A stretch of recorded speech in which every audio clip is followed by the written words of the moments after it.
Hey there, all you ACC fans. Mike Crook with FreeSportsPress.com coming at you for our Week 6 ACC football picks. Just a quick recap. Last week we did go 7-1, got all the picks right, even Florida State's crucial bye week. Yep, that's right. We picked them to not lose their bye week, and they did not let us down.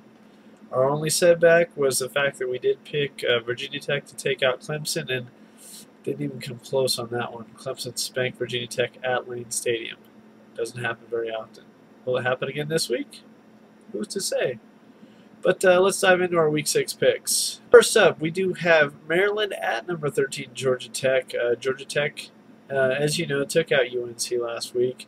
And right now they've got a clear-cut path to the Coastal Division title. All they have to do is take out Virginia Tech. And pretty much it's secure. There's a possibility in Miami, but I don't think Miami can take out Georgia Tech. That's late on in the season. Let's stick to this week, all right?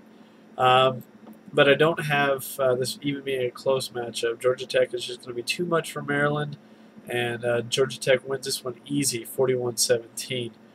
Next up, we have Louisville traveling to North Carolina in one of the two out-of-conference games coming up this weekend. North Carolina, another easy win for the ACC in this one. They're going to romp over Louisville, 31-10. Next up, we have Boston College at number 8, Clemson. Clemson, surprise team in the ACC.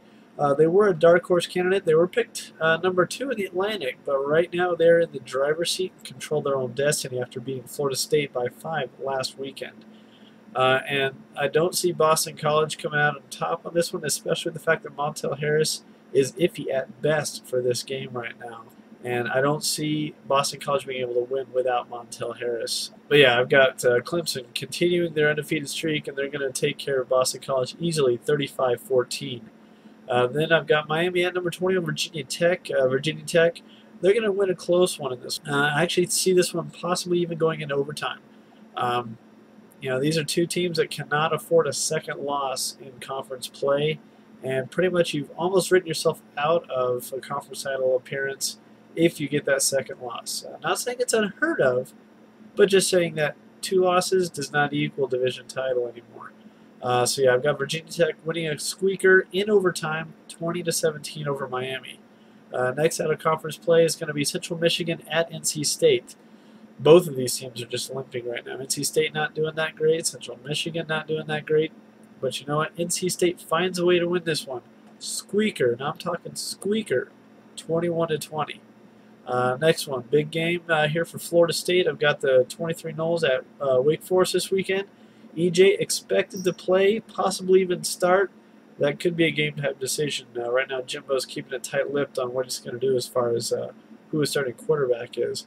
But I see Florida State actually coming out playing strong defense, strong offense. Their biggest issues the last couple weeks have been lack of running game and the fact that they're getting penalized unbelievably. Stupid penalties have stopped drives on offense and continued drives on defense where they didn't need to happen. I see the Noles cleaning that up, especially after they had that players-only meeting. I think that they've got their stuff together, and I think they're going to play solid ball. And I see Florida State taking it to Wake Forest, playing angry but playing smart, and winning 37-14. So here's to hoping for a perfect record this weekend. Currently sitting at 37-10 on the season. Don't ask me how Heather Dinich has played 48 games in the ACC, but whatever. I'm kind of one game behind her right now on the conference standings for our weekly pick'ems. She doesn't know I've got this little challenge going on with her, but I know. So Heather, coming for you. Going to try and catch up and possibly overtake you this weekend. So here's to hoping for a great weekend of football in the ACC and a Florida State victory to get back on track. For FreeSportsPress.com, I'm Mike Crook.